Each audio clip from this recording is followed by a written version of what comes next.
Hello friends, నేను వచ్చేసా. Welcome to my YouTube channel. ఇంకా మా గోదావరి ఫ్రెండ్ ఇంటికి వెళ్ళి వచ్చి ఇవి తీసుకొని వచ్చింది. వీటి నేమ్ అయితే తేగ అంటారంట. నేనైతే ఫస్ట్ టైం తింటున్నా. ఇంతకుముందు చూశాను కానీ ఎప్పుడు తినలేదు. ఇదే ఫస్ట్ టైం. ఇంకా నేను ఎప్పటి నుంచో ఒకసారైనా ఇవి టేస్ట్ చేయాలి అనుకున్నాను, కుదరలేదు. ఈ రోజుకి తిన్నాను. టేస్ట్ అయితే బాగుంది. ఇవి హెల్త్కి కూడా మంచిదంట. మీరు ఎప్పుడైనా తినలేదు అంటే ఒకసారి ట్రై చేయండి. ఇంక ఇవే కాకుండా చిన్ని ఉచిరికాయలు తెచ్చింది. అవి అయితే నా ఫేవరెట్ అనమాట. సాల్ట్ అండ్ చిల్లీ పౌడర్ వేసుకొని తింటే టేస్ట్ సూపర్గా ఉంటుంది. ఇంకా చిన్న ఉసిరికాయల సీజన్ వస్తే అస్సలు మిస్ చేయను, కంపల్సరీగా తింటాను. ఇంకా మడత కాజా కూడా తెచ్చిందనమాట. మై ఫేవరెట్ స్వీట్ మడత కాజా.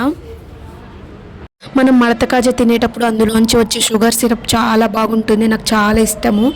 ఇంకా మడత కాజా టేస్ట్ అయితే చాలా బాగుంది. ఈ వీడియో మీకు నచ్చినట్లయితే లైక్ చేయండి, షేర్ చేయండి అండ్ సబ్స్క్రైబ్ చేయడం మర్చిపోతండి. Okay, bye.